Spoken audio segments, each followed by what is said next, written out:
Alors, il y a certaines de vos attentes pour lesquelles vous allez trouver réponse ici, d'autres, vous allez trouver réponse plus avec Marjorie. Ce qui est certain, pour ma partie, on n'envisage pas les médias comme tels. On envisage plus de prendre la parole de façon adéquate par rapport à l'endroit, l'assemblée, la réunion où on se trouve. Bien, c'est sûr que ça sert aussi pour les médias ensuite. Mais tout l'aspect médiatique, le public, comment répondre aux journalistes, etc., ça, c'est avec Marjorie que vous allez voir ça. Par contre, gérer ses émotions, ramener ça sur le sujet quand une question n'a pas rapport ou quand une discussion n'a pas rapport par rapport à un enjeu, ça va rentrer aussi dans ma partie parce que le mot central de ma partie, c'est stratégique. Prendre la parole de façon stratégique. Alors, on va regarder tantôt qu'est-ce que ça veut dire stratégique, mais on pourrait commencer, si vous voulez bien, prendre votre cahier dès la page 2, qui est la table des matières. Vous allez voir les sujets qu'on va aborder ce matin. Alors, une première partie, prendre la parole, c'est stratégique. Nous, les femmes, c'est qui, nous, les femmes? J'ai bien entendu la question d'Isabelle tantôt, prendre la parole au nom d'eux, là, tu sais. Puis, qu'est-ce que c'est une intervention stratégique? Pourquoi on parle de stratégie ce matin? Dans le fond aussi, ce qu'on souhaite, c'est, en tout cas, mon objectif pour la matinée, c'est de vous proposer des outils qui vont aller dans deux sens. Un sens de prendre confiance en soi pour prendre la parole adéquatement. Puis, deuxièmement, regarder comment prendre la parole en fonction des buts qu'on a pour que ça soit vraiment stratégique. Alors, c'est ça, après avoir regardé qu'est-ce que c'est prendre la parole, c'est stratégique, on va regarder comment se connaître. Parce que le premier outil qu'on a pour prendre la parole, c'est soi-même. Et donc, c'est important de se connaître. Que ce soit pour gérer ses émotions, pour savoir prendre conscience de la façon dont on parle, de la façon dont on se comporte dans un groupe, de comment est-ce qu'on s'enligne avec ses buts et tout et tout. Et alors là-dedans, on va être dans le nous, mais on va être dans le je aussi. Parce qu'il faut que nous apprenions à nous connaître, mais il faut que chacune de nous rentre en dedans d'elle-même puis s'observe pour se connaître et s'utiliser. Ensuite, on va regarder des trucs pour agir efficacement, pour prendre la parole efficacement. C'est là que le stratégique va prendre tout son sens. Et puis, finalement, intervenir dans des organisations. Quand on prend la parole, habituellement, c'est parce qu'on est mandaté. Moi, je ne vais pas là comme individu, Elisabeth, pour parler. J'ai été mandatée par un groupe pour aller dans une coalition, dans un regroupement, etc. Et donc, c'est important de savoir, de penser à c'est qui mon organisation, c'est qui l'organisation dans laquelle je me trouve, c'est quoi la place des femmes là-dedans, comment est-ce qu'on peut intervenir de façon efficace à partir du lieu où on se parle là, puis aussi de faire des préparations collectives, parce que puisqu'on est mandaté, bien, on ne part pas toute seule avec soi, on part avec un mandat qu'on peut faire expliciter dans notre groupe, et puis ça change bien les choses. Alors, c'est le programme de ce matin. Ça vous va? OK. Alors, plongeons tout de suite dans « Nous, les femmes ». OK? Puis, oui, c'est ça, le cahier de formation, il y a beaucoup de notes dedans. Ça veut dire que ça vous dispense d'avoir à prendre des notes pour être sûr de se souvenir après ou de réutiliser. Vous pouvez en rajouter, il y a des espaces et tout, mais vous avez en gros le cheminement qu'on va suivre durant la matinée, alors ça facilite les choses. Donc, on prend la parole souvent au nom des femmes, mais c'est qui, nous, les femmes? Tu sais, dans la marche mondiale, on dit... la marche mondiale, ça, c'est le truc de Denise, beaucoup. Tant que toutes les femmes ne seront pas libres, nous marcherons. Alors, c'est qui toutes les femmes? C'est qui toutes les femmes que vous rencontrez dans vos organismes? Tu poses vraiment la question? Oui, je pose vraiment la question. Pouvez-vous me parler de la diversité des femmes que vous rencontrez ou bien c'est toute la même affaire, une femme puis une autre femme, là, il y a des petits problèmes personnels différents, mais autrement, c'est tout interchangeable? Non, on a vraiment une diversité au niveau premièrement, la personnalité des femmes. Chacun a sa personnalité. Après, chacun a son éducation ou pas. Je sais que nous, on a des femmes qui sont moins à l'aise au niveau de la lecture-écriture. Il y en a d'autres qui sont des universitaires. La provenance, c'est pas juste de Beauport, elle est de partout. Puis au niveau aussi de la diversité, au niveau de l'intégration du féminisme, c'est quoi? Ça c'est pas tout égal. Puis là, on parle de notre centre, ou en général. OK. Là, tu me parles beaucoup de caractéristiques que j'appellerais personnelles, c'est-à-dire le niveau d'instruction, la personnalité, etc. Est-ce qu'il y en a d'autres qui peuvent nommer des caractéristiques plus sociales? La pauvreté. Puis, la pauvreté, oui. C'est pas ce qu'est une personne. Elle ne traîne pas ça avec elle comme caractéristique. C'est vraiment, ça vient de l'état de la société. D'autres éléments de diversité? Oui, Denise. L'aide sociale, les femmes à l'aide sociale, les femmes immigrantes, les femmes qui viennent dans d'autres continents, d'autres pays. OK. Les femmes handicapées chez nous aussi. Bon, tiens. Là, ça sort. Là. Alors, les femmes que je vais appeler racisées, tout le monde connaît le mot racisé. Hein, vous savez que la race, ça n'existe pas. Les races, il y a une race humaine, il n'y a pas des races à l'intérieur de l'humanité, mais on a développé ça, hein, le concept de race noire, race jaune, race blanche, etc. Mais c'est un faux concept qui sert à caractériser les gens différents de nous, et c'est pour ça qu'on dit que les personnes sont racisées, c'est-à-dire qu'on leur attribue une caractéristique de race pour faire des différences. Donc, les personnes racisées, les personnes immigrantes, qu'elles soient racisées ou non, mais qui viennent d'un milieu différent, puis que tout de suite on dit là. Les femmes handicapées, les femmes pauvres, on les avait nommées, ça aussi c'est social. Alors, quand on parle des femmes, de nous les femmes, bien, il faut être consciente qu'il y a des lignes de fracture. Il y a un nous qui est, on est toutes des femmes, et donc, les deux grands problèmes, en tout cas, le grand problème qu'on rencontre le plus, c'est la violence faite aux femmes. C'est le fait d'être dominé en tant que femme, comme groupe de femmes. Mais il y a des femmes qui ont toutes sortes d'autres problèmes qui se mêlent à ça. Hein? Le fait d'être, par exemple, racisé, bien là, tu vas être exclu d'une certaine façon. Le fait d'être pauvre, tu vas être exclu. Le fait d'être immigrante, tu vas être... Alors, quand dans une même femme se rencontrent ces différentes lignes de fracture sociale, bien, ça fait qu'on ne peut plus dire « nous, les femmes » aussi facilement. Il faut penser à ces différences-là. Il y a un grand mot qui désigne ça, qui est l'intersectionnalité. Est-ce qu'il y en a pour qui c'est la première fois qu'elles entendent le mot intersectionnalité? Yeah, on a fait du progrès. Autrefois, c'était la majorité qui n'avait pas entendu ce mot-là. Et donc, on va essayer de garder dans nos esprits et dans nos cœurs cette question de l'intersectionnalité, c'est-à-dire de toutes les caractéristiques sociales qui font de la diversité des femmes, qui parfois font qu'on en exclut, souvent inconsciemment, puis qu'entre nous, on n'est pas tout égal.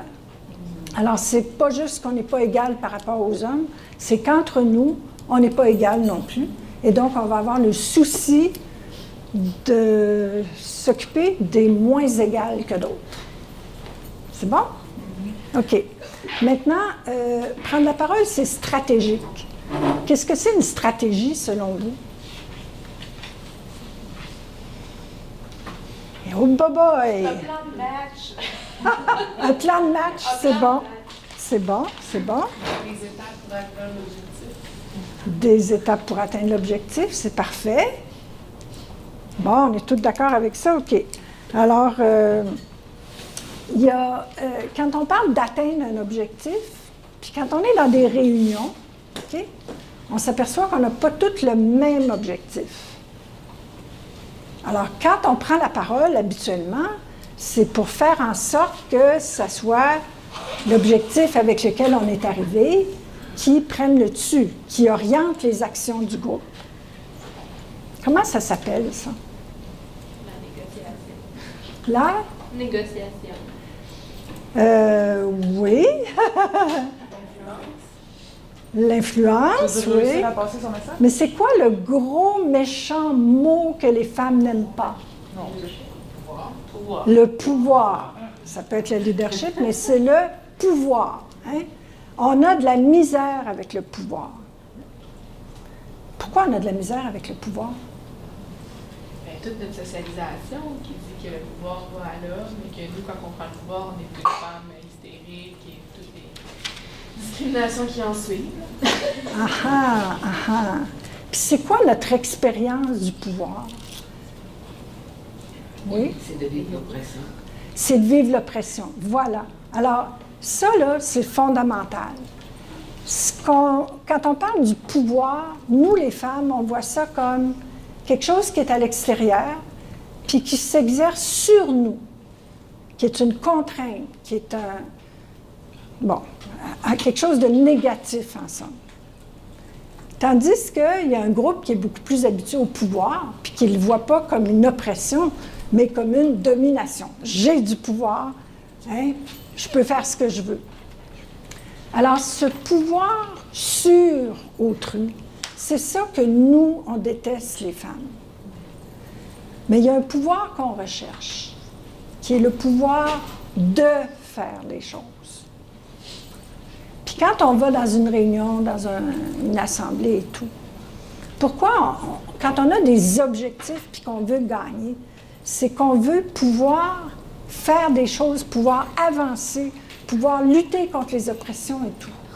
Alors, il faut peut-être arrêter de voir le pouvoir juste comme une affaire de le pouvoir sur du monde, puis développer l'idée que le pouvoir, c'est ce qui ouvre la possibilité de faire les choses. Le pouvoir de faire des choses. Est-ce que ça vous va ou c'est...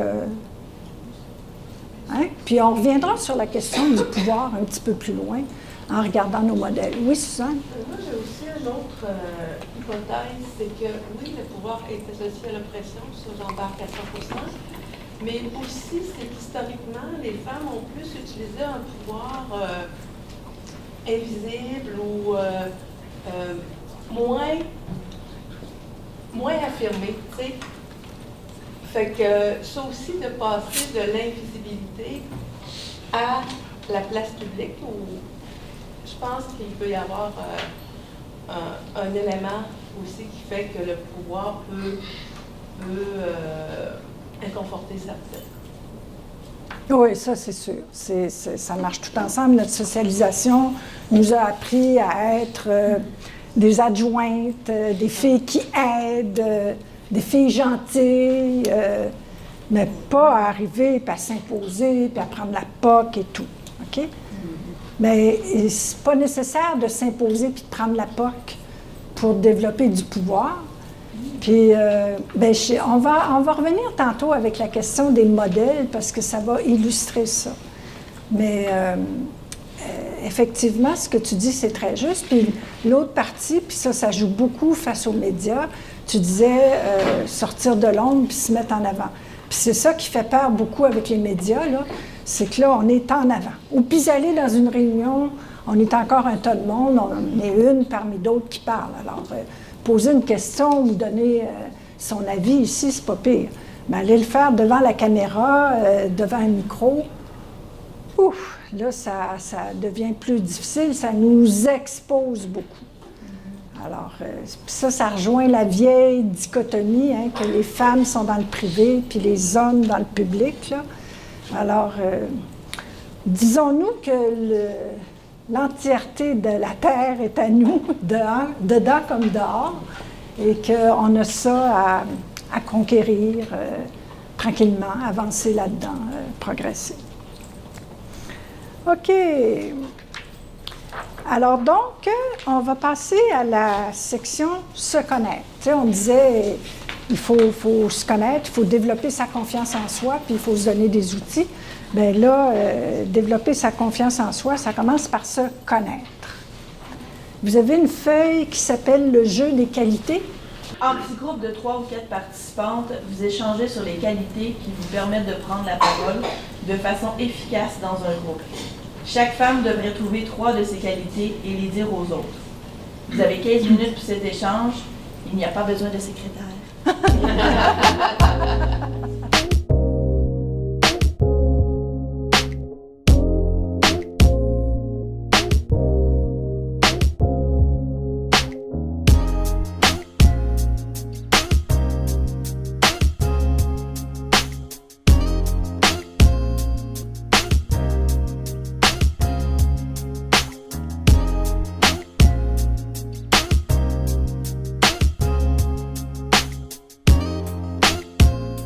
Est-ce que c'est un exercice difficile? OK. Alors, on va rajouter une difficulté de plus qui va être un exercice en même temps. Je vais vous demander à chacune de nommer tout fort, pour tout le monde ici, une de vos qualités. Juste une, pas 3, juste une. Ça devrait se trouver. OK? Puis, ben voilà, je vais me permettre peut-être des remarques à un moment donné si je trouve qu'on n'est pas vraiment dans nos qualités. Que, vous allez voir, des fois, ça dévie. Mais peut-être que là, tout le monde a vraiment trouvé une qualité. Je suis.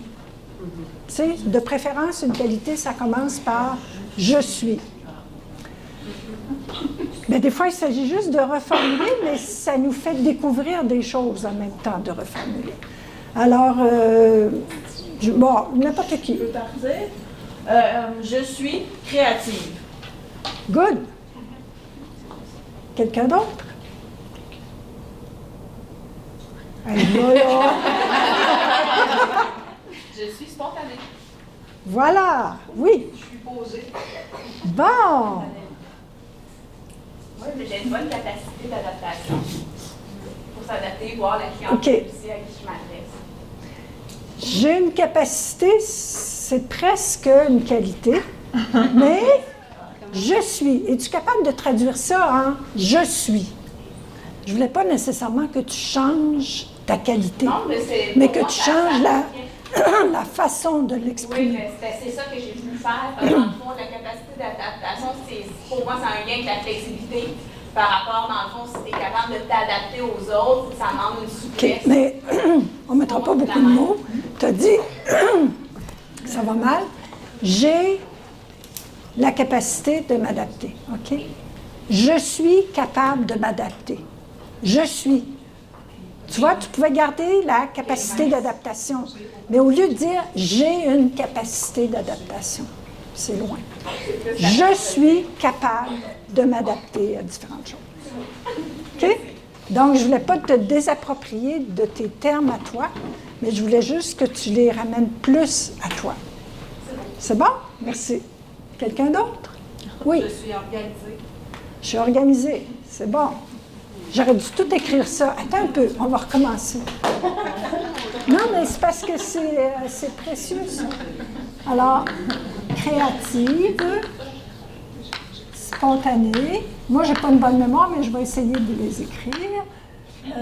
Organisée. Créative. Capable de poser. Poser. Attends un peu. Posée, c'est ça. Capable d'adapter. Là, on a du statut, c'était flexible.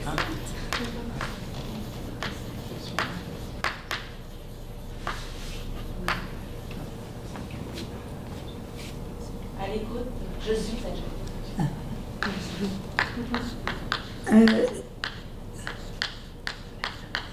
Celle qui avait déjà parlé, il n'y en avait pas une de plus? C'était correct? OK. Oui, d'autres? Je suis confiante. Confiante. Haha.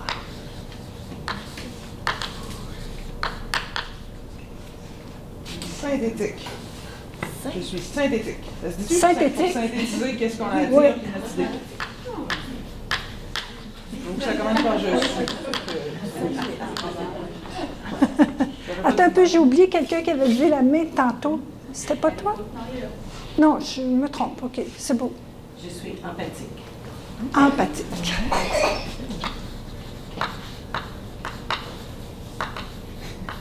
Synthétique, ça fait un peu. Synthétique, ça fait esthétique. Je suis ouverte d'esprit. Oh yeah! Fracture du cranberry. Elle a dit vite. Non, je suis plus ouverte d'esprit que vide d'esprit.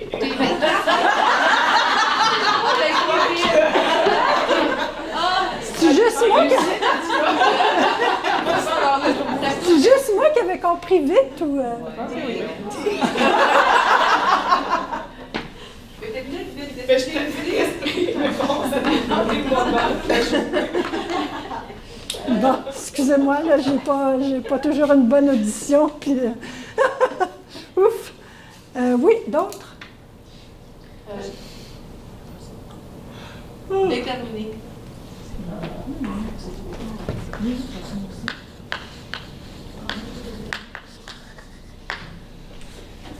J'allais dire, je suis capable de vulgariser. Capable de vulgariser? Vulgarisation. Oui, non. C'est une suggestion dans Marianne. J'accepte pas.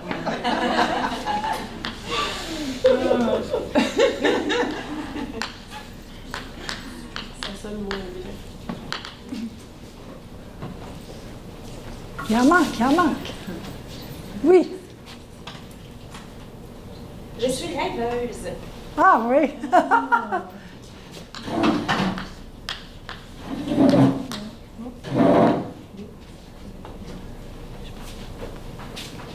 Je suis fonceuse. Oh!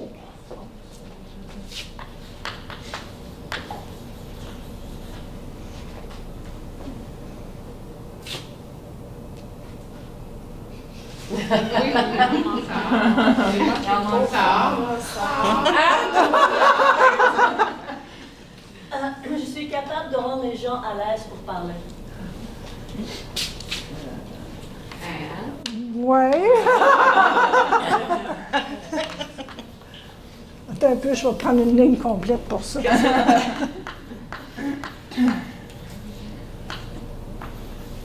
Je vais le refuser. Je vais vous dire pourquoi. C'est quoi mes capacités pour prendre la parole en public? Puis là, au fond, elle est en train de dire qu'elle est capable de rendre les autres à l'aise. OK? C'est pas ça. On veut prendre la parole de façon stratégique, à partir de ce qu'on est, de nos buts. OK? Ça, c'est bon si tu animes. Okay? Mais là, je ne vous demande pas c'est quoi vos qualités pour être une bonne animatrice. Ça, c'est très précieux pour animer, de rendre les autres à l'aise pour prendre la parole. Mais là, toi, si tu as à prendre la parole dans un groupe, une assemblée, de façon stratégique, c'est-à-dire pour arriver à un but, quelles sont tes qualités? Je ne pense pas que rendre les autres à l'aise pour prendre la parole soit une qualité de prise de parole stratégique. C'est une qualité, je te le répète, dans d'autres cas comme animatrice, très précieux. Mais là, je vais être dure, je vais le refuser pour le but de ce matin, pour vous faire sentir qu'on est vraiment en train de se centrer sur ce qu'on est, de développer notre confiance dans nos propres capacités, pas dans nos capacités à développer les capacités des autres. C'est pas ça le sujet, là, ce matin. Je suis pas trop dure? Oh, mon cœur de mère, ça. Je suis quand même empathique. Mais voilà, c'est ça. Alors, il y a quelqu'un d'autre qui n'a pas parlé? Toi, hein? Une autre qualité qu'elle Oui, oui, mais je lui laisse quelques secondes. On va revenir. Dominique? Je suis positive. Positive.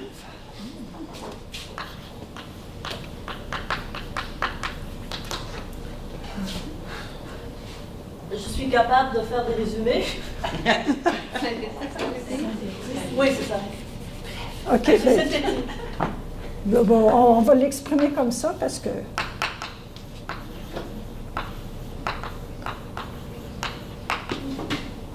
Merci. Ce qu'on voit, c'est la difficulté de nous affirmer, au fond. D'être capable d'avoir la confiance de dire « je suis, j'avance ». Je vais peut-être faire des erreurs, c'est pas grave. J'ai des capacités et des qualités et c'est avec ça que je vais avancer. Puis il y en a des groupes qui m'ont dit, on a commencé par parler des défauts. C'est important de les identifier, nos défauts. Mais c'est tellement plus important d'identifier nos qualités. Parce que c'est les forces sur lesquelles on va s'appuyer. Si tu veux monter à quelque part, il faut que tu mettes ton pied sur les marches. Il ne faut pas que tu les regardes et tu dises « Oh, celle-là est peut-être branlante. Oh, celle-là, c'est dépeinturé. » Je monte. Je me fais confiance. Puis les autres vont me faire confiance dans la mesure où je me fais confiance. La plupart du temps, c'est comme ça. Des fois, on a la chance de rencontrer quelqu'un qui va nous faire confiance au-delà de ce que nous, on se fait confiance. Mais dans la vie de travail, dans la vie d'assemblée et tout, c'est pas comme ça. Les gens, ils vous accorderont pas leur confiance si vous ne démontrez pas que vous avez les qualités pour qu'on vous fasse confiance. Okay? Puis on va voir ça tantôt dans les sortes de groupes. Là, on parle de groupes de travail, de groupes de délibération, de groupes de décision. Alors, c'est pas la même chose que dans des groupes d'apprentissage, des groupes de croissance, des groupes familiaux, des groupes d'amis et tout. Donc, confiance avancée, puis je trouve que c'est magnifique, toutes ces qualités-là. Puis il faut jouer avec ça. On va reprendre le cahier, puis là, on va regarder des outils. On ne fera pas le tour de chacune avec chaque outil. C'est beaucoup trop long. Ça serait pas... ça virerait en groupe de croissance, si vous voulez. Mais au fond, c'est des outils qui font penser à des choses. C'est des outils que vous pouvez reprendre dans vos groupes, avec des amis même, avec des amis féministes, quand ensemble, à un moment donné, ça s'adonne qu'on parle de travail, puis de difficultés ou de défis qu'on a devant soi. Et donc, à la page 6, vous avez cet outil, comment je me sens dans cette coalition-là ou dans cette assemblée-là. Puis ça, c'est probablement la première chose à regarder. C'est comment on se sent. Je rentre dans une assemblée, wow, je suis impressionnée, je suis pas à l'aise, je me sens hésitante, je sais qu'il y a des enjeux, je ne sais pas comment je vais me débrouiller là-dedans. Alors, c'est pas obligé de mettre le manteau sans regarder le manteau. Les émotions, elles nous tombent dessus, OK, mais en prendre conscience, les prendre en compte, jouer avec, bien, c'est déjà le premier pas pour être capable d'avancer avec un peu de confiance puis de se mettre d'équerre avec tout le monde. Alors, il y a des gens... OK, je vais dire ça autrement. Je suis déjà arrivée pour prendre la parole à un moment donné, pas capable de me lever de ma chaise. OK? J'avais les cuisses comme du coton, parce qu'il y avait un gros enjeu pour moi à prendre la parole là-dedans. J'ai pas été capable. Mais là, je me préparais à prendre la parole, les affaires tournaient dans ma tête et tout, et tout, et tout. Puis j'avais pas tenu compte de mon émotion. Puis des émotions, ça se manifeste physiquement, là. C'est comme des fois, c'est pas évident, on a chaud ou on a froid ou on tremble un petit peu, mais des fois, c'est extrême, là. Alors, ce fois-là, j'ai passé mon tour. J'ai pas été capable de parler. Tandis que quand on est attentif, puis on se rend compte qu'on a cette émotion-là, bien, au lieu de virer dans sa tête sur c'est quoi la phrase que je vais dire, bien, on se dit, oh, OK, je suis énervée, peux-tu me calmer? Qu'est-ce qui m'énerve de même? OK, etc. Bon, en tout cas, chacune a sa façon de gérer ses propres émotions. Mais la première chose à faire, c'est comment je me sens. C'est d'en prendre conscience. Y en a-tu qui ont des choses à rajouter là-dessus? Parce que souvent, hein, quand on rentre dans une salle de réunion, c'est turn off les émotions. Là. On pense que c'est pas correct. Tu sais, on s'est fait dire, nous autres, les femmes, qu'on était très émotives, là. Alors, c'est comme, non, si je veux être efficace, je ne serai pas émotive.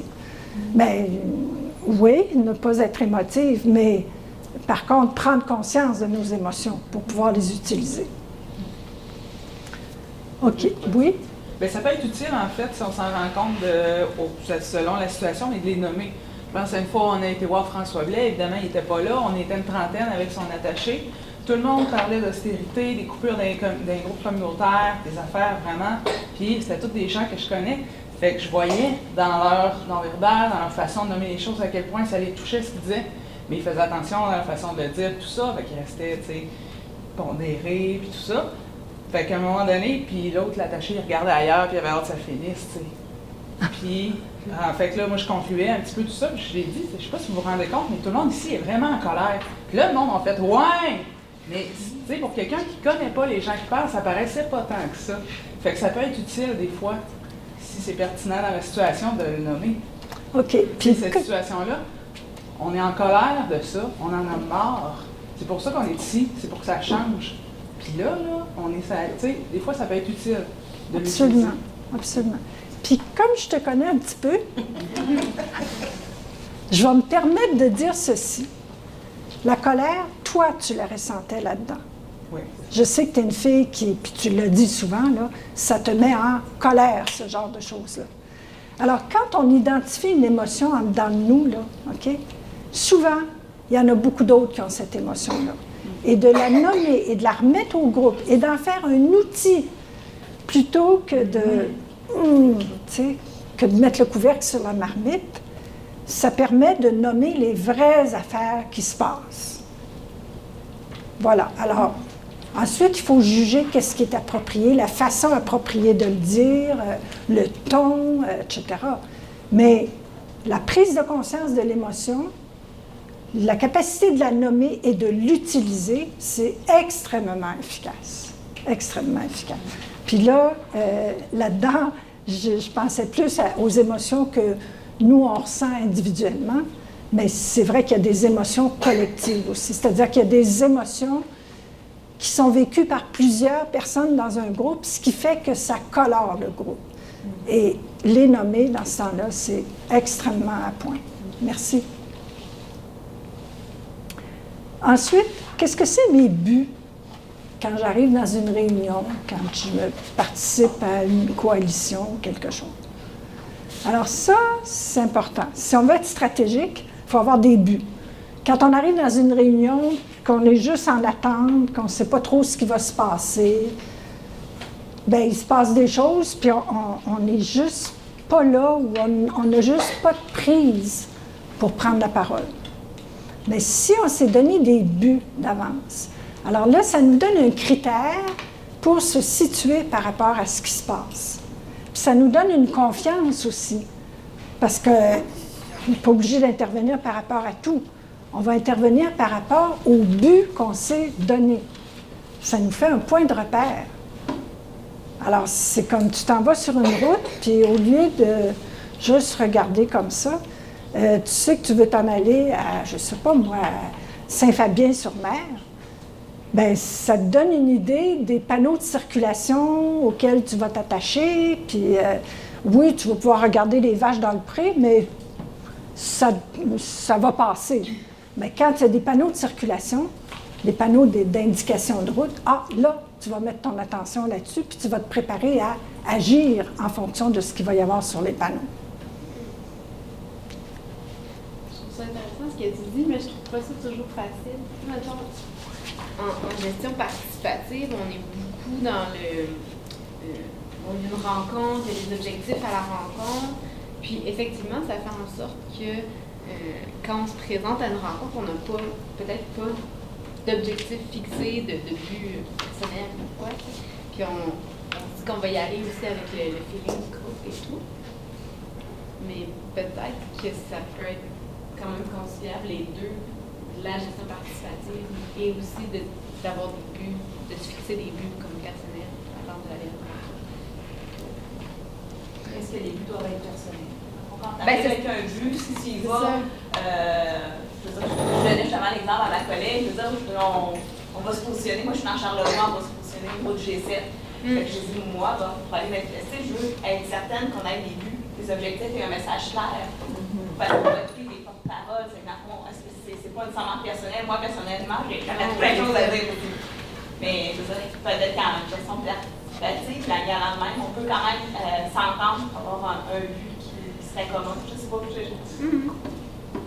Mais c'est quelque chose d'aussi tendu, par exemple, que j'ai fait, qu'on sait que des fois, il n'y a pas un consensus autour de la table, puis que c'est pas tout le monde qui a la même opinion. Ben, des fois, les objectifs de rencontre, c'est de s'entendre sur une vision commune, puis ça fait en sorte qu'on n'arrive peut-être pas avec l'intention de vendre notre point.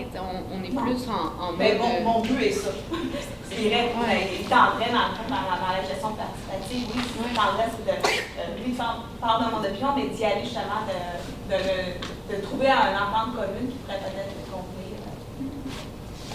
Oui, Sarah? Je pense que on parle de deux types différents de prise de parole du milieu, parce que il y a des milieux comme ça où c'est mixte, où on a un but, c'est comme, il y a aussi des milieux plus groupes de femmes, où c'est plus question de collaboration et de coopération, plus que représentation. Donc, c'est peut-être à deux niveaux différents qu'on parle. Mais ce dont tu parles, c'est intéressant parce que là, en gestion participative, il y a un but qui est là, puis qu'il faut nommer d'ailleurs, c'est on va essayer de créer un consensus.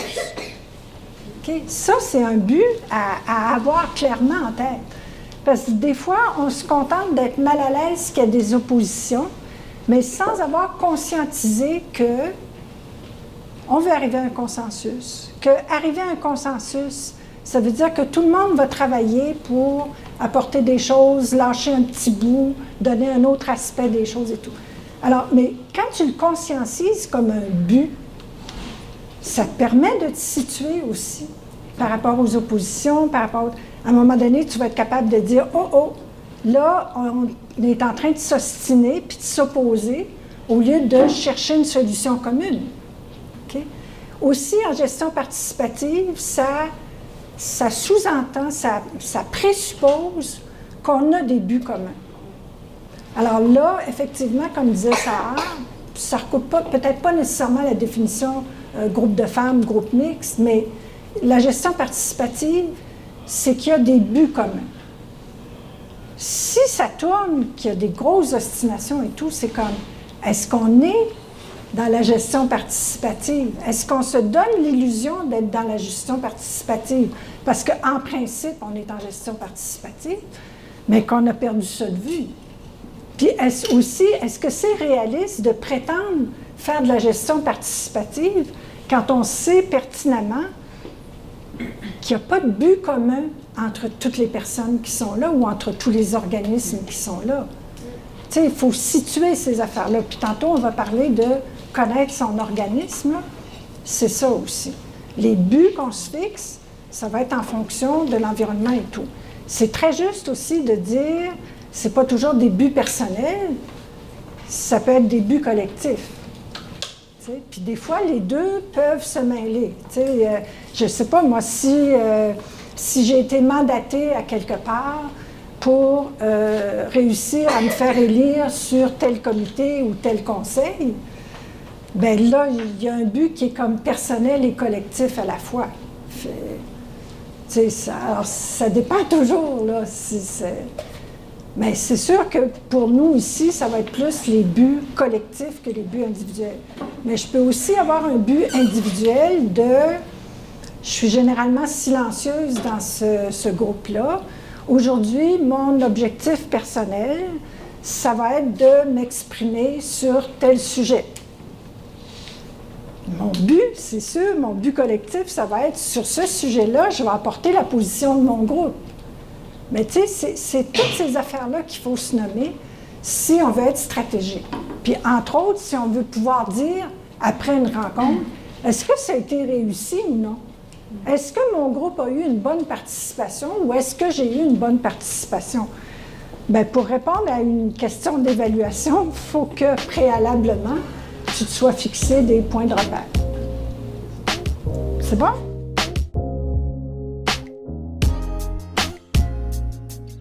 J'ai commencé par mettre le réseau.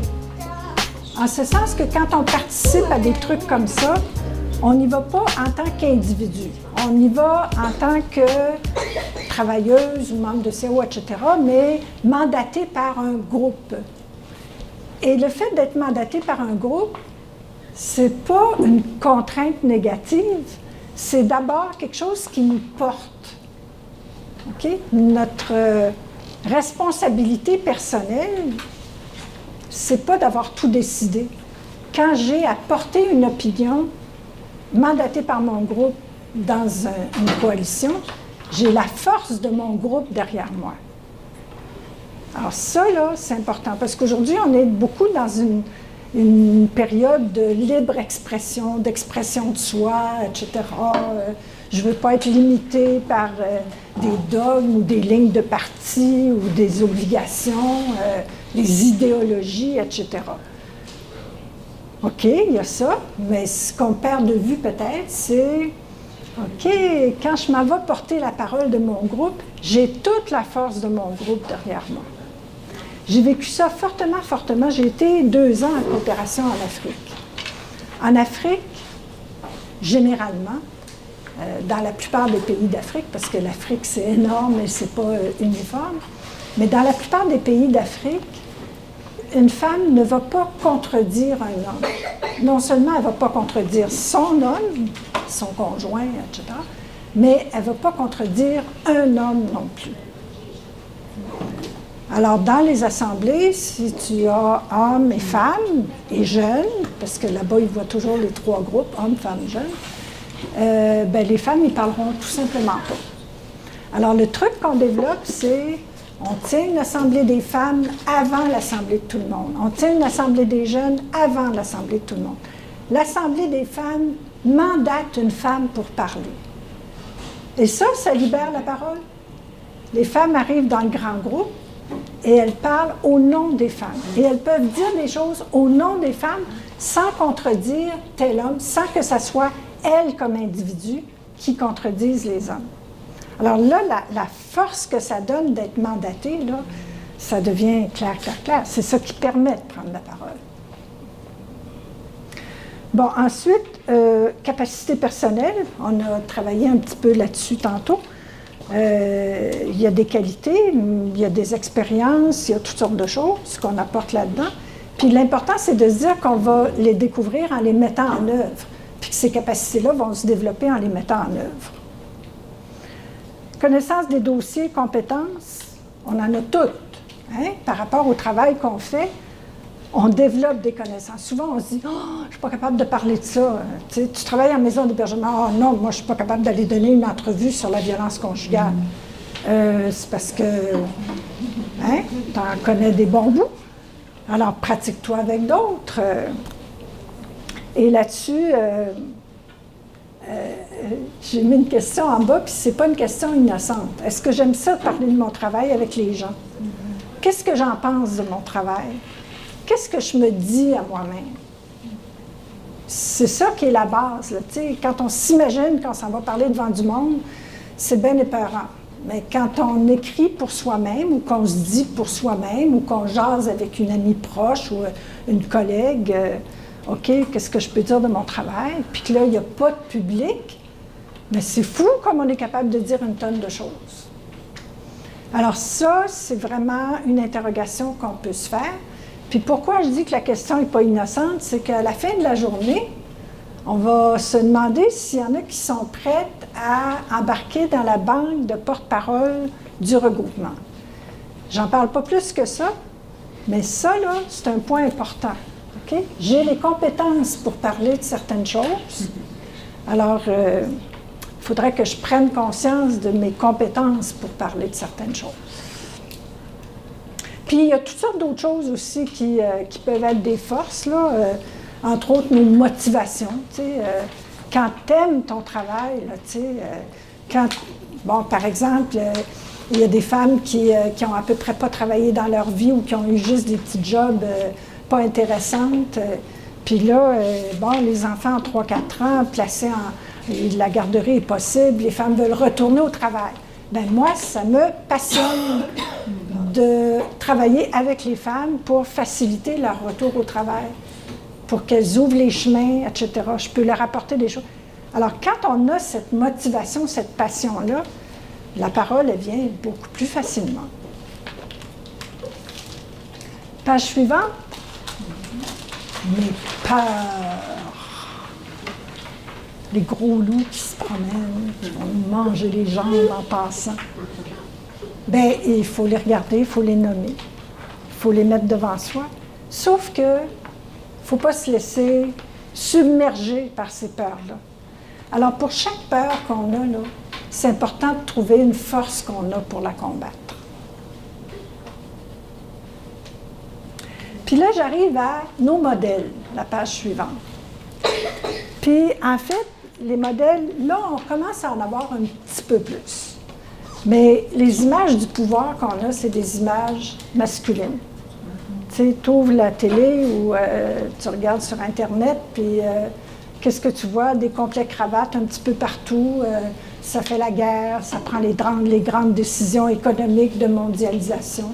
Prends les livres d'histoire, c'est des généraux, c'est des présidents, c'est des philosophes, des hommes de science. Beaucoup d'images masculines du pouvoir, à tel point d'ailleurs que le pouvoir, pour nous, c'est devenu la façon dont les hommes exercent le pouvoir. Ça définit le pouvoir, c'est la façon dont les hommes l'exercent. Alors, si nous, on veut avancer, foncer, etc., c'est intéressant de regarder si on a des modèles de femmes de pouvoir. Puis quand je parle femmes de pouvoir, j'en parle pas dans un sens négatif, je parle pas de femmes qui ont dominé sur les autres, je parle de femmes qui ont développé la puissance collective de faire des choses. C'est qui vos modèles? Êtes-vous capable d'en nommer? Mère Teresa. Pardon? Mère Teresa. Mère Teresa? Elle a fait, non, mais vous parlez d'une femme, ça a fait beaucoup de choses. Au niveau, dans le fond, de la science, il y a, l'uranium, Curie. Marie Curie. OK. Une femme qui a fait beaucoup de choses, qui a poussé la voie. OK. C'est correct, on va laisser d'autres parler. Mais moi, dans le cadre de mon travail, je trouve que j'ai des modèles super proches de moi. Tu sais, je pense vraiment à mes collègues de travail. Tu sais, Rose du Nord, pour moi, ont été des modèles incroyables pour me permettre, tu sais, de faire ce que je fais. Plusieurs filles, tu sais, je pense à Marie-Ève Duchesne, je pense à Marielle, je pense à Isabelle que j'ai vu prendre la parole. Tu sais, c'est plein de modèles pour des raisons tout à fait différentes de chacune de mes collègues de travail. Je pense même à Denise, tu sais, combien de fois j'ai été fière, des militantes, tu sais. Je trouve que c'est des beaux modèles tout près de moi pour des raisons différentes. Ouais. Des modèles plus proches que j'ai eus, qui m'ont permis d'être qui je suis aujourd'hui, qui continue, là, je sais pas, c'est pas fini, là. C'est un travail, non mais c'est un travail quotidien, tu sais, quand je vais dans un regroupement ou en quelque part, puis je fais comme, hey, ça, j'avais jamais pensé à ça, puis j'aimerais ça essayer de garder tel ou tel truc, tu sais, mais bon, c'est une construction, là, mais... C'est intéressant ce que tu dis, parce que quand on se prend des grands modèles, tu sais, des grandes femmes, c'est comme inaccessible.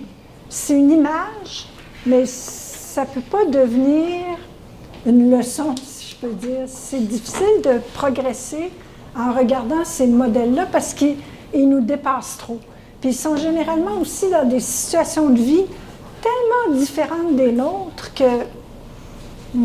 je veux dire, c'est sûr que ça reste inspirant de savoir qu'il y a eu des femmes qui ont fait des très grandes choses dans l'histoire, ça nous dit que collectivement, les femmes, on est capable, puisqu'il y en a tant, finalement, quand on se donne la peine de les découvrir, qui ont fait progresser l'humanité, si je peux dire, qui ont fait des avancées dans toutes sortes de domaines. Mais comme modèle pour inspirer notre action ici et maintenant, effectivement, les modèles plus proches de nous, auxquels on peut s'identifier, c'est extrêmement efficace. Oui. Moi, je pensais à Natacha Canapé-Fontaine, je ne sais pas si vous l'avez connue ici. Natacha Canapé-Fontaine, tout le monde la connaît? Ben, je trouve tellement qu'elle est articulée quand elle parle, qu'elle n'oublie jamais ses valeurs, puis sa communauté, puis qu'elle s'affirme vraiment très bien devant les médias, puis je trouve que c'est vraiment une... Tu sais, je la suis sur Instagram, puis tu sais ce qu'elle fait, moi je trouve ça vraiment magnifique, là, donc je trouve que c'est un modèle qui peut être bon pour moi, parce que c'est pas si difficile à suivre d'être bien articulé, puis de suivre en tant que femme comment on est. OK. Alors, je vais vous proposer une petite synthèse, un petit résumé. Je pense que quand on regarde les femmes qui sont plus proches de nous puis qui nous inspirent, on peut trouver des caractéristiques du pouvoir. Tu sais, on disait pouvoir sur, pouvoir de, là, mais il y a des caractéristiques du pouvoir, je vais dire féminin ou féministe, je devrais dire du pouvoir féministe, qui sont intéressantes pour nous. Je pense que le pouvoir que les femmes, que mettent en action les femmes qui nous inspirent, les femmes proches, ils ont les 3 caractéristiques suivantes. D'abord, c'est un pouvoir qui est collectif. En tout cas, moi, les femmes que je regarde, qui m'inspirent, c'est beaucoup des femmes du mouvement des femmes, mais quelques autres aussi. Puis c'est des femmes qui ont toujours agi avec d'autres. Elles ne se sont pas contentées d'un leadership personnel, mais elles ont toujours essayé de développer un leadership collectif. Deuxièmement, c'est un pouvoir créateur, que ce soit dans la résistance ou dans l'invention. C'est un pouvoir qui dépasse les façons connues, ordinaires et antagonistes de s'exercer. C'est un pouvoir qui cherche à créer du plus et du mieux. Puis finalement, c'est un pouvoir inclusif, c'est-à-dire que ça ne favorise pas le pouvoir d'un petit groupe qui laisse tout le monde en arrière, mais c'est un pouvoir qui souhaite se partager avec les autres, le cercle des autres étant plus ou moins large selon le champ d'action qu'on a. Et moi, pour moi, personnellement, ces 3 caractéristiques-là, collectif, créateur et inclusif, c'est ce que je pense inspirant dans un modèle de pouvoir. Il y a toutes sortes de groupes dans la vie, hein? Alors, c'est important de situer ça aussi, parce qu'il y a des interventions qui vont être appropriées dans certains types de groupes et inappropriées dans d'autres. Pourquoi je dis inappropriées? C'est parce que des fois, ça va produire des effets qu'on trouve absolument indésirables. Je vais vous donner un exemple. Quand on est dans un groupe de croissance personnelle ou de dynamique de groupe et tout, on va être très ouverte.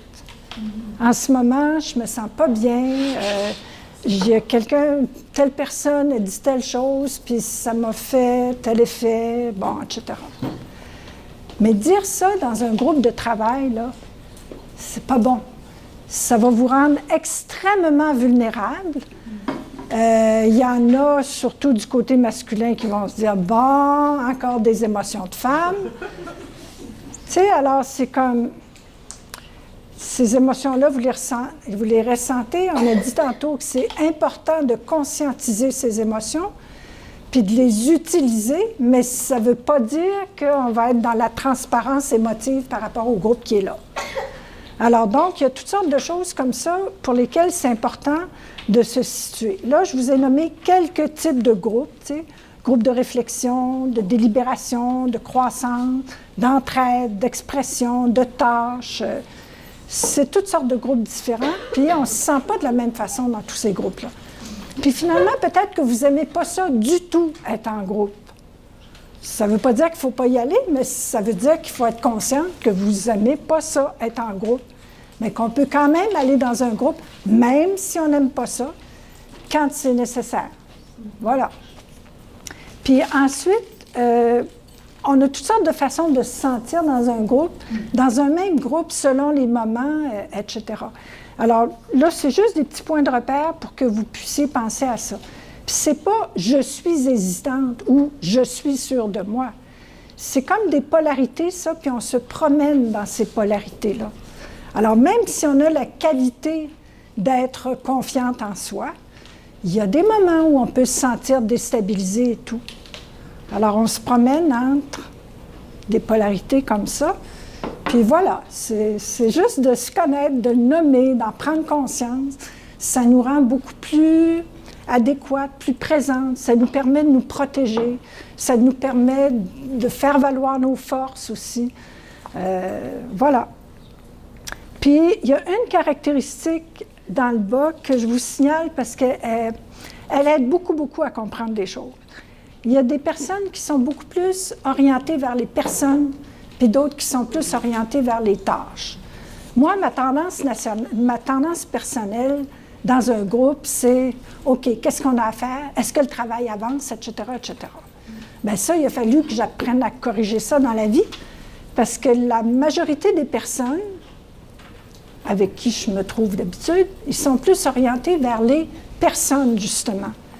Ah, mon Dieu, il se passe des drôles d'affaires dans ce groupe-là.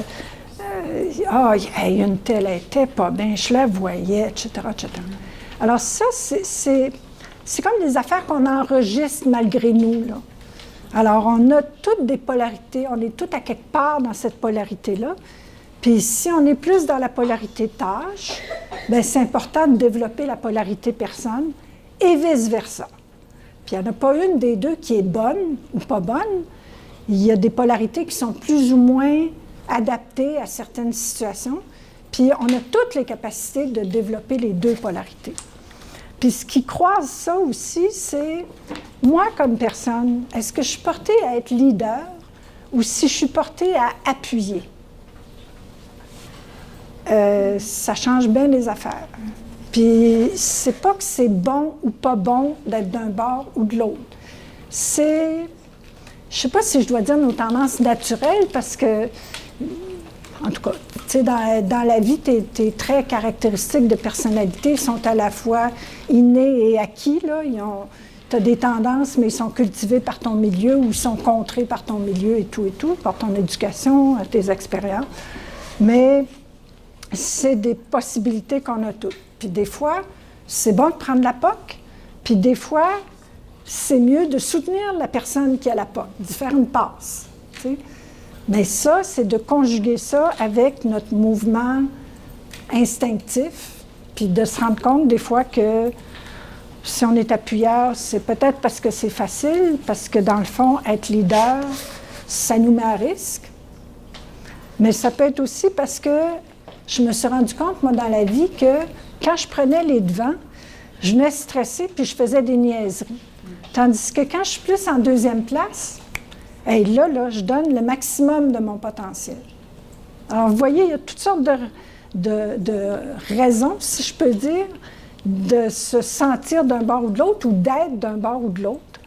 Mais, encore une fois, c'est de l'identifier. Puis ça, quand on travaille à plusieurs dans une affaire, c'est utile aussi.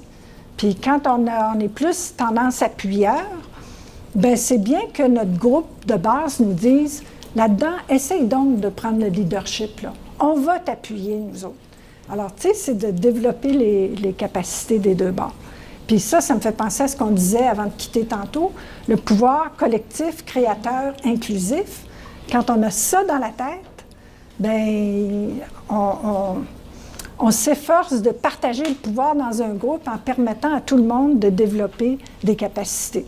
Pas juste miser sur les capacités qu'on pense qu'on a, mais aller explorer si on ne peut pas en développer d'autres aussi.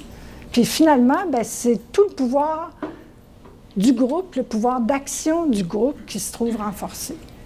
En tout cas, c'est toute l'aller-retour aussi entre empouvoirment personnel puis empouvoirment collectif, là, ça joue là-dedans.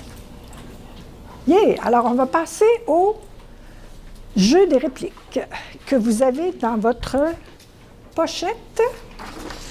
C'est cette feuille-là. Donc, j'ai pas mis de contexte, OK? Ça peut être un contexte de conseil d'administration mixte, ça peut être un contexte où il y a des femmes seulement, ça peut être de la décision, ça peut être juste de la délibération. Mais l'idée, c'est comment est-ce qu'on répond quand on entend ça? Alors là, j'ai pas été fine. La plupart des niaiseries sont dites par des gars. Mais il y a une femme qui dit des niaiseries aussi. Puis nous, bien, on cherche la réponse appropriée quand on entend ça. Alors, Armand qui dit, bien franchement, là, je ne vois pas pourquoi faire qu'on donnerait plus de chance aux femmes qu'aux hommes. Tout le monde peut faire une demande de subvention, puis les fonds, ils iront au meilleur projet. Ça vous rappelle quelque chose de connu? Qu'est-ce qu'on peut répondre à ça? Oui, Dominique? Ben, c'est quoi un meilleur projet, puis c'est qui le décide? C'est quoi le meilleur projet, puis c'est qui le décide? C'est quoi les critères? Si les critères sont orientés à la base et qui sont choisis par des gens qui cherchent à se reproduire, c'est clair que les meilleurs projets vont être tous d'un certain type et pas d'autres types. OK. Y a-t-il d'autres réponses possibles? C'est quoi qu'Armand met? Oui? On peut y aller avec des faits, là. C'est quoi les statistiques, c'est quoi les projets qui fonctionnent d'habitude, puis c'est arrivé avec un petit peu, pour voir si c'est représentatif ou pas, puis... OK. Si l'ensemble je ne sais pas c'est quoi ça vise, la subvention en question, mais si l'ensemble des groupes qui devraient être rejoints par la subvention sont représentatifs dans les projets qui sont retenus, là. OK. Mais qu'est-ce qu'il dit exactement? Oui, Lucie? Moi, je dirais qu'il faut faire prendre conscience que les femmes sont défavorisées au départ par rapport aux hommes, on peut faire la preuve socialement, statistiquement, et que donc, il faut qu'il y ait au moins le même pourcentage qui soit attribué aux femmes minimalement. OK. Alors, ça me semble la réponse qui va dans le mille. Parce que ce que Armand dit, c'est pourquoi on donnerait plus de chance aux femmes qu'aux hommes.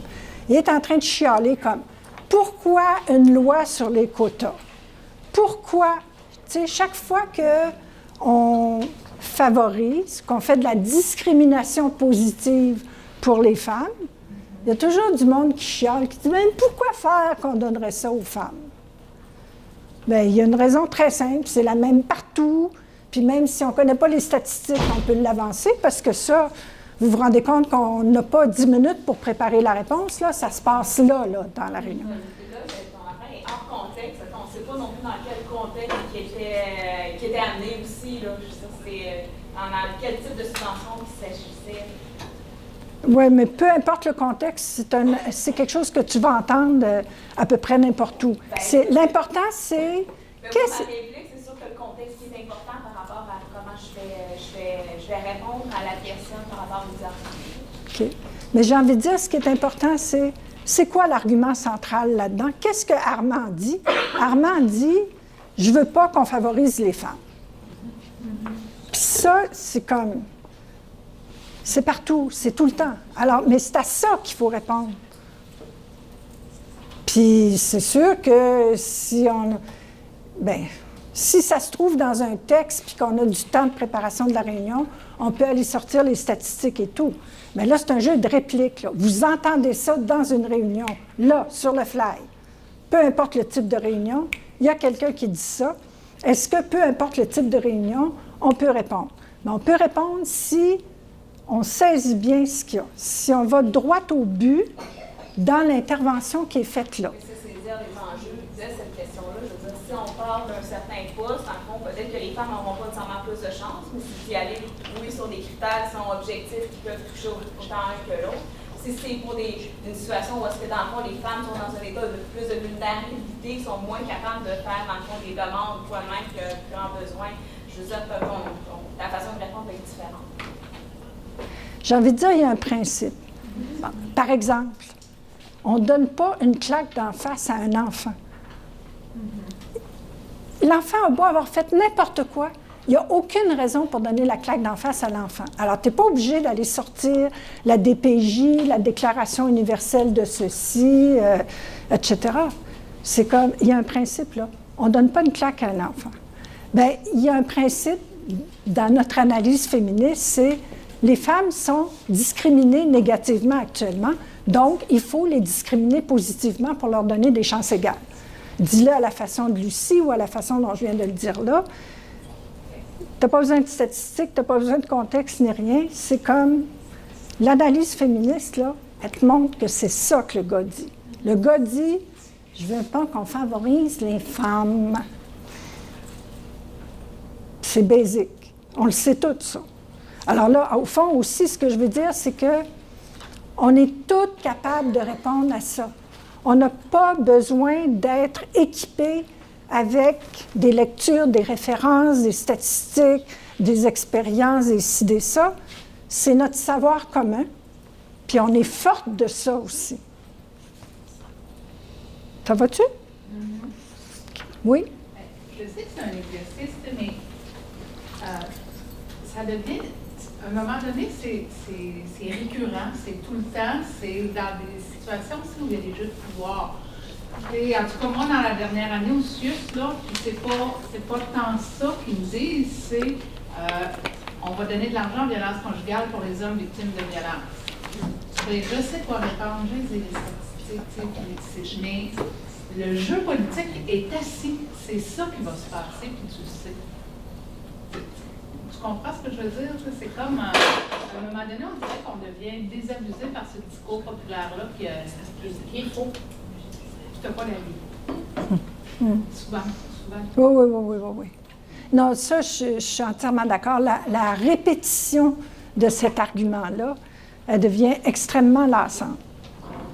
Mais il y a des gens qui le font systématiquement, là. Puis dans des grosses organisations comme un CIUS, c'est quelque chose, on se heurte constamment à ça, c'est comme systématique. Mais il y a beaucoup d'endroits où le gars, il va dire ça innocemment. Tu comprends? Il pense ça, lui-là, il ne voit pas pourquoi faire qu'on favoriserait les femmes. Il n'a pas encore saisi que ce n'est qu'une réponse, la discrimination positive, à une discrimination négative qui existe. Et donc, on peut répondre comme on vient de le faire. Mais dans d'autres cas, là, plus complexes, comme tu es depuis longtemps dans une organisation, puis c'est une organisation qui est hostile, bien là, il faut peut-être utiliser une stratégie différente pour parvenir à certaines fins. Je suis d'accord. Mais là, prenons ça comme... Oui. Comme des stratégies différentes? J'ai envie qu'on continue avec un petit jeu de réplique, mais c'est extrêmement important. Puis tantôt, on a le goût de connaître son organisation, là, puis en tout cas, je n'ai pas prévu des stratégies particulières, mais ça s'insère dans un cadre de préparation. Donc, on prend ça comme des répliques sur le fly comme ça, là, et non pas des affaires préparées depuis longtemps qui rentrent dans une grande stratégie d'ensemble. Alors, Béatrice a dit... Monsieur le Président, je ne vois rien dans ce projet de service d'hébergement pour protéger l'anonymat des femmes victimes de violences conjugales. C'est bien dommage. Nous sommes très déçus.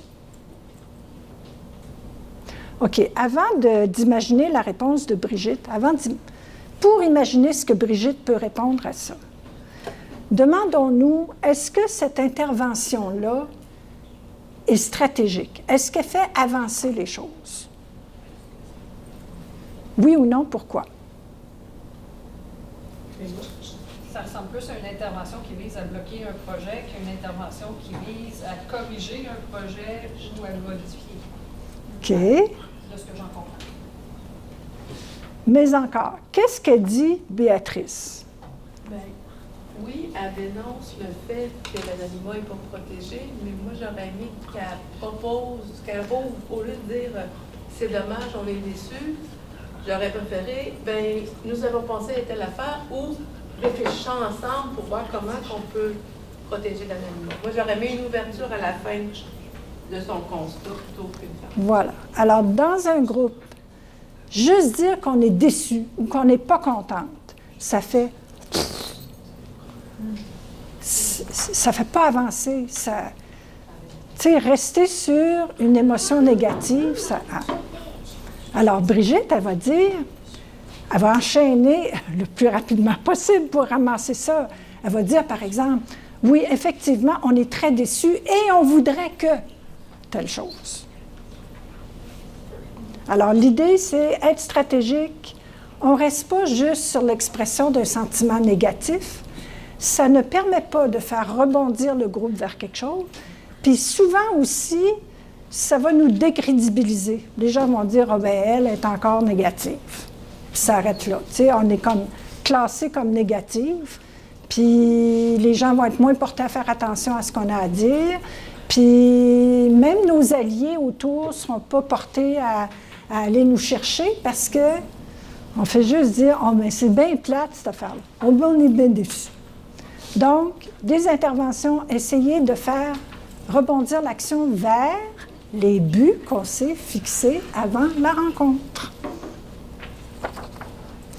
Célestin. Ah ben vous, ma petite madame, quand vous aurez fini de vous plaindre avec vos supposées injustices envers les femmes, on va pouvoir passer aux choses sérieuses. Vous êtes toutes des claires. Je dis, ben mon petit monsieur, allez chier. Mais moi, c'est pas très constructif. Geneviève? J'aurais le réflexe de juste nommer ses oppressions dans sa phrase. De dire, écoutez, monsieur, vous venez de m'appeler ma petite madame, pensez-vous que c'est égalitaire? Moi, ce que je vous appelle mon petit monsieur, puis je vous rabaisse. Donc, on va se parler égal à égal, puis on va parler des vraies choses, là. Ça serait mon genre, mais je suis pas sûre de réponse. OK. De quoi vous parlez quand on parle de choses sérieuses? Attention. Si tu lui dis de quoi vous parlez quand vous parlez des choses sérieuses, là, tu t'enlèves la parole, tu le mets en valeur, il va pogner le crachoir. Ben, je dirais justement, pour moi, les choses sérieuses, c'est les injustices que les femmes vivent. Puis vous m'offrez un super exemple de c'est quoi au quotidien ces injustices-là. Tac, tac, tac, tout ce que tu viens de mettre dans ta phrase. Fiberglass. Comme Célestin, je rentre dans mon trou. Là, comme Célestin, Nadia. Ben moi, je me demande si on est obligé de répondre à tous les Célestins. Dans le sens, choisir célibataire, qu'il y a des personnes que j'imagine en lisant ça, que je me dis, je gaspillerais pas d'énergie là-dedans. Je vais juste commencer, puisque tu dis ça, à écrire des petites affaires qu'on va utiliser tantôt.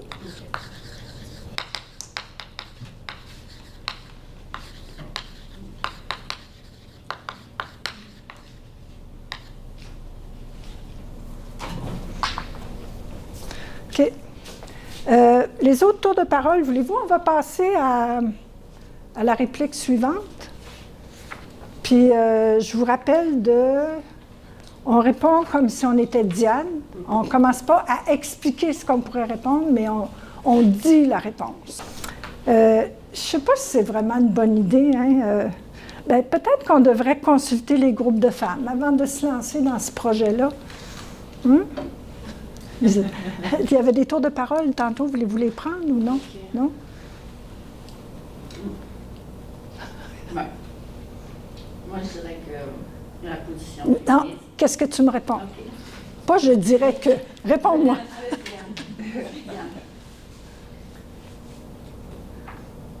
C'est évident qu'il faut consulter les groupes de femmes avant de se lancer dans le projet parce que ce projet-là les concerne, puis c'est elles qui savent ce qu'elles veulent avoir comme projet. OK. Isabelle? Bien, c'est ça, moi je ramasserais ça. C'est une excellente idée. On consulte les groupes de femmes, je t'appuie. Ah! Ça, j'aime ça. Parce que là, au lieu de dire, il ne faut pas dire je ne sais pas, elle dit tout de suite, c'est une excellente idée. OK? Elle appuie, même si l'autre n'a pas vraiment fait une proposition, mais c'est une femme, c'est une alliée, alors elle valorise l'allié en disant, c'est une excellente idée, Puis elle rend ça actif en disant « Et je propose que ». Avais-tu d'autres choses à ajouter, Mélanie?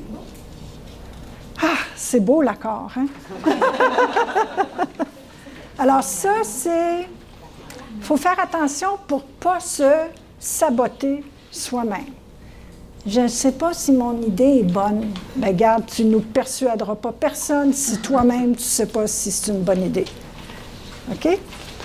Il y a une façon de dire, d'apporter les choses plus doucement, parce que des fois, être trop affirmative, hey, il faut qu'on consulte les groupes de femmes, ça va faire comme ça.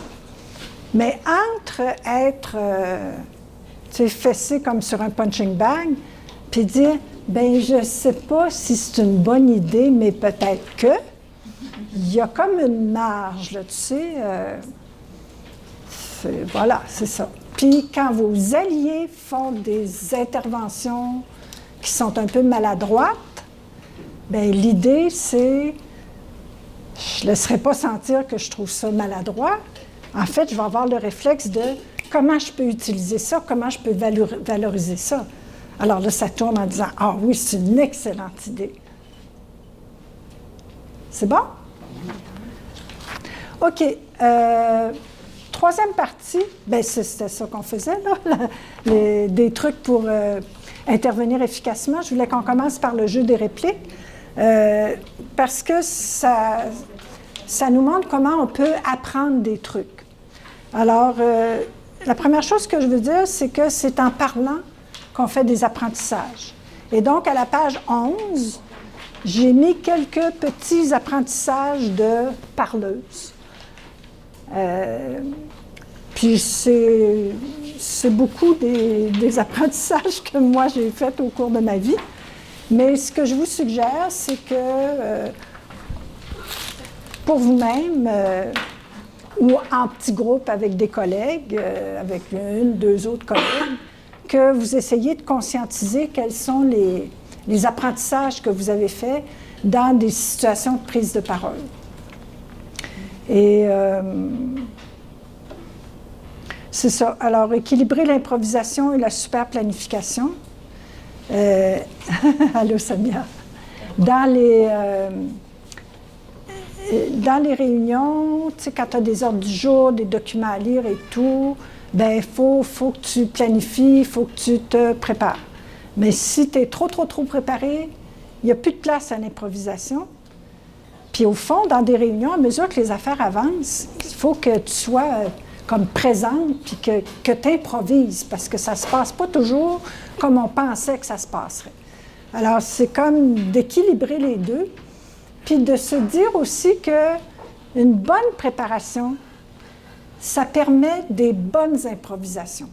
Les bonnes improvisations sont celles qui sont le mieux préparées.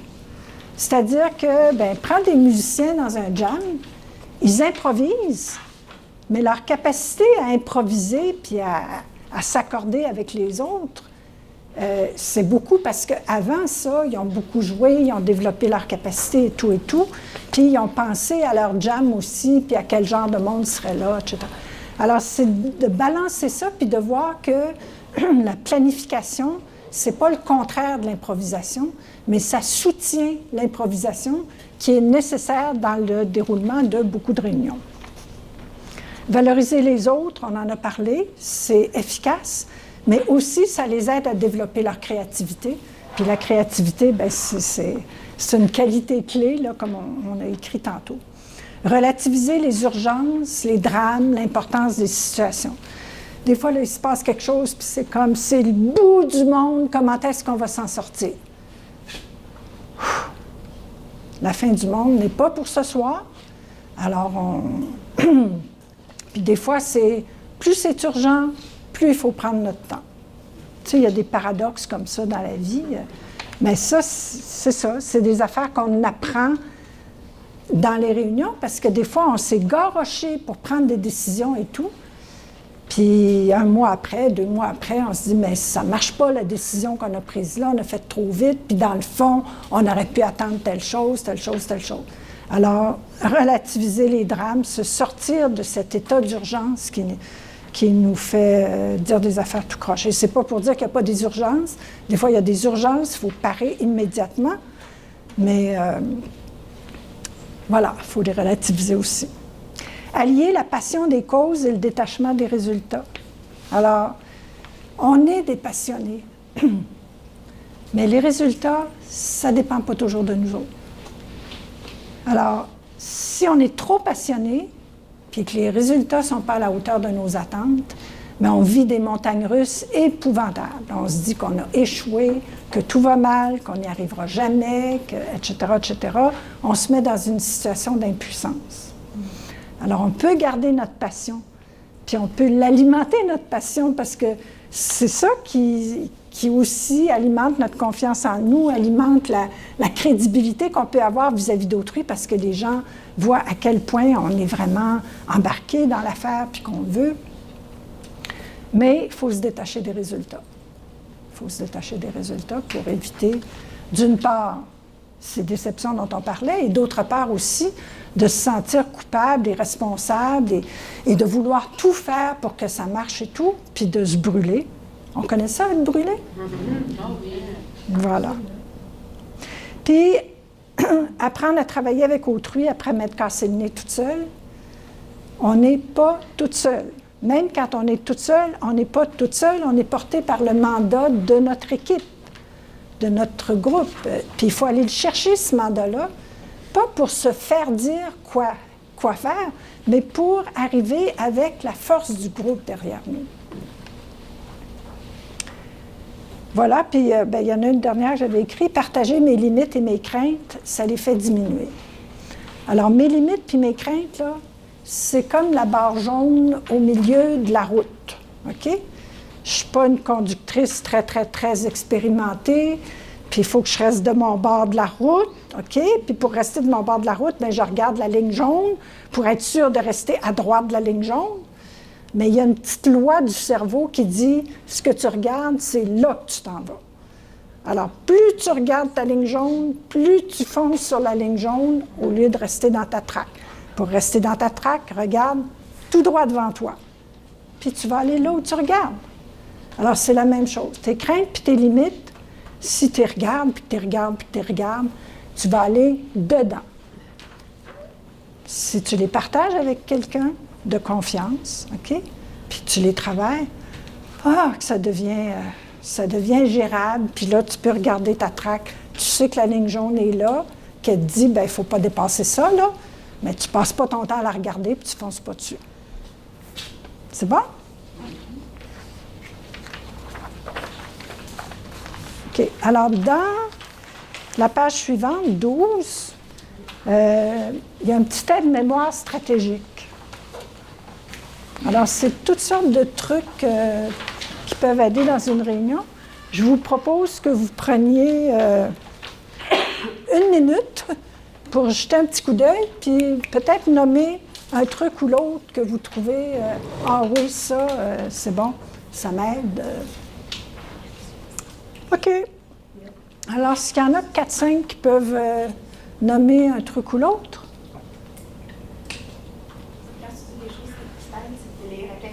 T'aider à avancer.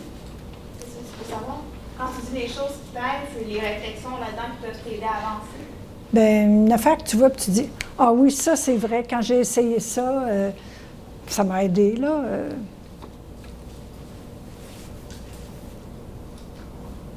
Oui, Marielle. Je ne le prendrai pas dans ta liste parce que je ne les ai pas tant regardés. Mais une phrase que j'ai retenue, je ne me rappelle plus qui m'avait dit ça à un moment donné, mais c'est quand même vrai, je le dis aux autres aussi. Pour parler en public en général, là, la personne m'avait dit « Ouais, tu vas voir, à force de le faire, ça se soigne. » Juste fais-le, puis ça se soigne. C'est une maladie qui passe, là, tu sais, à l'usage. Puis c'est vrai, c'est ça. C'est juste. Est-ce que tout le monde comprend ce que Marielle veut dire? Ouais, c'est ça, tu essayes, tu apprends des affaires, tu prends confiance parce qu'il y a des affaires qui ont bien été pareilles, puis ça te soigne. On va juste prendre ça à long terme, puis faire un petit bout. Ouais.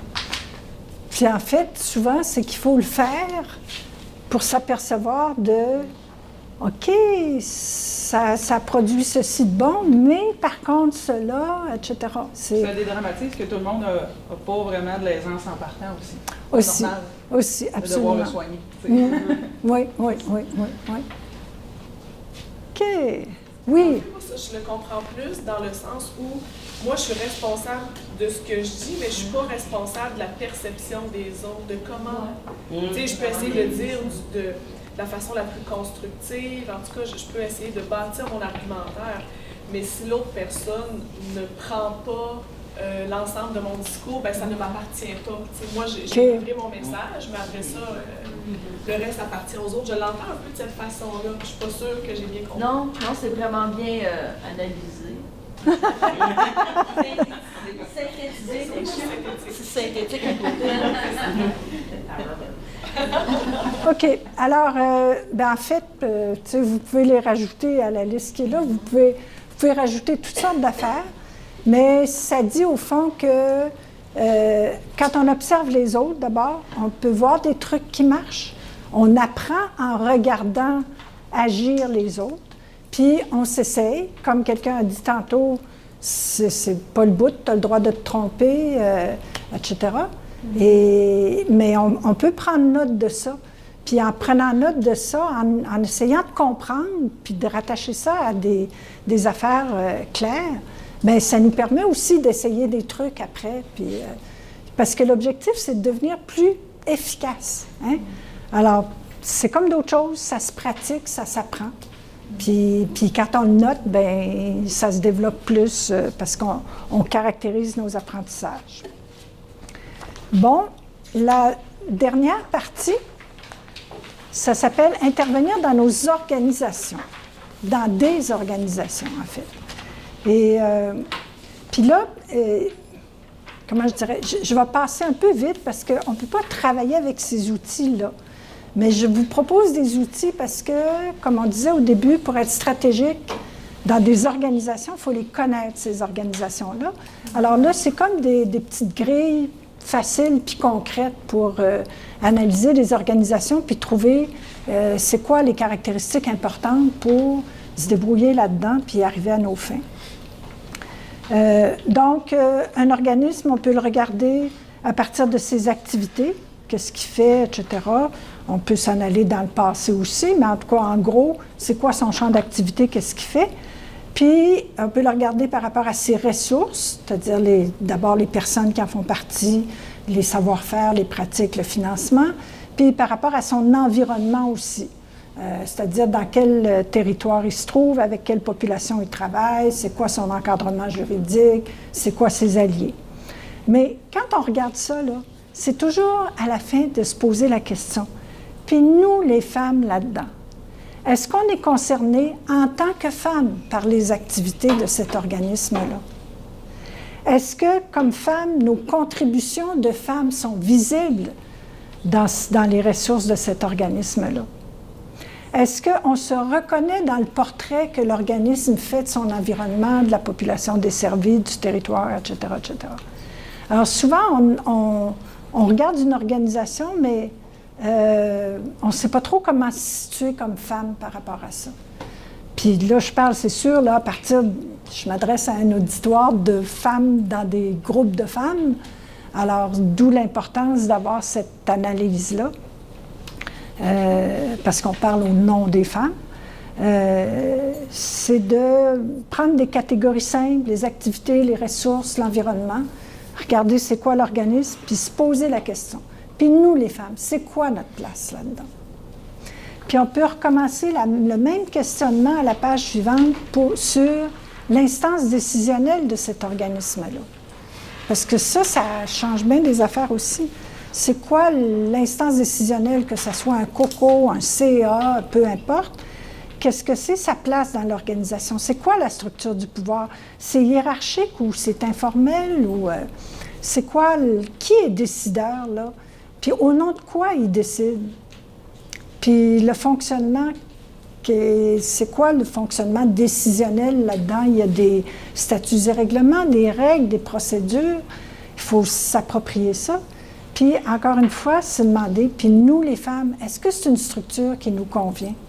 Est-ce qu'on est bien représentés? est-ce que ces processus-là soutiennent notre participation? Alors, ça nous permet de mettre le doigt sur des choses puis de mieux intervenir après. Puis ensuite, bien, c'est ça, là, le petit tableau qui est là, c'est comme pour synthétiser ce qu'on aurait trouvé là. Voilà. Puis la page suivante, c'est les liens entre les organismes. Souvent, surtout quand on est dans des coalitions puis des regroupements, on oublie de se demander c'est quoi l'environnement de cette coalition-là. On regarde qui en fait partie, mais on oublie ce qui est à l'extérieur puis qui fait que tous les membres du regroupement ou de la coalition vont avoir des intérêts divergents ou des contraintes divergentes. Alors, c'est ça, on regarde autour. Puis un organigramme, bien, c'est une façon intéressante de comprendre les liens qui existent entre des organismes et encore une fois, de comprendre mieux comment le pouvoir circule ou circule pas là-dedans. Ensuite, à la page 17, vous avez un petit guide de préparation collective et stratégique. Et ça peut aider pour préparer des rencontres, encore une fois, avec votre groupe de base ou votre équipe de travail ou peu importe. Ça commence toujours par des buts, des objectifs. C'est quoi notre objectif là-dedans? On veut que les frais de garde d'enfants soient remboursés, ou bien non, comme le deuxième exemple, c'est les femmes se sentent insécures en sortant de la bibliothèque municipale ou de l'aréna ou peu importe. On veut remédier à ça. Alors, il faut commencer par définir notre objectif. C'est quoi l'idée qu'on a, puis c'est quoi le résultat qu'on veut obtenir. Ensuite, on regarde comment on s'y prend pour ça. Là, on est en réunion de préparation avec nos collègues ou une couple d'alliés pour se préparer à une coalition, ou etc. Donc, comment on s'y prend? Et faut-tu se mettre dans un ordre du jour? Comment on fait pour amener notre question? Puis c'est quoi les outils pour étoffer notre proposition, mettons? Il faut prévoir les objections, il faut préparer nos arguments, il faut apporter des précédents, il faut demander des études. Tu sais, tout ça, c'est à vous de juger qu'est-ce qui est approprié dans le cadre que vous avez. Les actrices et les acteurs qui sont là, c'est qui risque d'être favorable à cette idée-là, qui risque d'être opposé, comment on peut aller chercher des appuis, qu'est-ce qu'on pense qu'on peut faire avec les opposants et les opposantes pour réduire l'opposition, qu'est-ce qui est disponible pour agir, les ressources requises et disponibles, les ressources en personne, en temps, en argent, les ressources techniques, l'échéancier, les étapes à prévoir, combien de temps on veut mettre là-dessus, à quel moment on veut arriver à notre résultat, puis tu pars du bout, tu sais, tu dis, ben là, regarde, je sais bien, s'il y a des affaires à aménager autour de l'amphithéâtre, ça ne peut pas se faire en 3 semaines, ni en 2 mois. Tu sais, on peut dire qu'on se donne 1 an pour arriver à ça. Par contre, si c'est de payer les frais de garde pour le CA, bien ça n'a pas besoin de prendre 1 an. Là. Idéalement, dans 2 mois, ça devrait être fait. Tu sais, en tout cas, ça dépend aussi de la fréquence des réunions, mais c'est quelque chose qui peut aller plus vite. Les alternatives, si on se heurte à une opposition, est-ce qu'on a des solutions de rechange qui seraient prêtes? Parce qu'on ne peut pas toujours tout gagner. Il faut gagner des affaires en partie. Puis des fois, ben, c'est juste de recadrer le problème parce qu'on n'avait pas vu que ça pouvait se passer autrement. Puis finalement, ben, distribuer les rôles. OK, on s'est donné un beau plan, mais qui l'accomplit? Parce que tant qu'on n'a pas distribué les rôles, préciser qui va aller à la réunion, qui va préparer telle chose, qui va apporter telle affaire, il n'y a rien qui va marcher. Alors après ça, bien, vous avez un petit tableau de préparation pour synthétiser ça puis rendre ça pratique. Puis la dernière chose que je veux vous communiquer, c'est questionner un plan d'action. Alors là, j'ai mis un plan d'action, mais tu sais, ça peut être la stratégie en égalité pour les femmes et pour les hommes. Ça peut être le plan d'action en aménagement urbain à quelque part dans un quartier, ça peut être toutes sortes de choses. Mais on le questionne parce que, c'est ça, si on lit un plan d'action, puis qu'on n'a pas des questions à poser, ou une politique, puis on n'a pas de questions à poser, on ne sait pas où s'en aller. Alors, ces questions-là, c'est comme des points de repère pour faire une analyse féministe. Puis je veux vous signaler quelque chose, je n'ai pas parlé d'ADS encore, d'analyse différenciée selon les sexes. Il y a un piège avec l'analyse différenciée selon les sexes. Pour le gouvernement, la plupart du temps, c'est quoi? C'est de produire des statistiques avec les hommes et les femmes. Puis ensuite, là, il n'y a plus rien de différencié selon les sexes dans l'analyse. On apporte des chiffres, mais il n'y a aucune réflexion qui se fait ensuite pour dire « OK, alors telle affaire, alors telle autre affaire ». Où là, on a mis les chiffres, mais on n'a pas mis le comment. Tout le qualitatif, là, il ne se trouve pas dans les chiffres. Puis une analyse différenciée selon les sexes sans le qualitatif, ça mène nulle part. Ça fait des grands documents, mais ça ne mène pas nulle part. Alors au fond, j'ose dire que ce genre de questionnement-là, là, on fait vraiment de l'analyse différenciée selon les sexes. Alors, ça terminerait cette quatrième partie, qui est une partie d'outils sur laquelle on n'a pas vraiment fait d'exercice, mais toujours dans l'idée d'une prise de parole stratégique, il faut des outils d'analyse.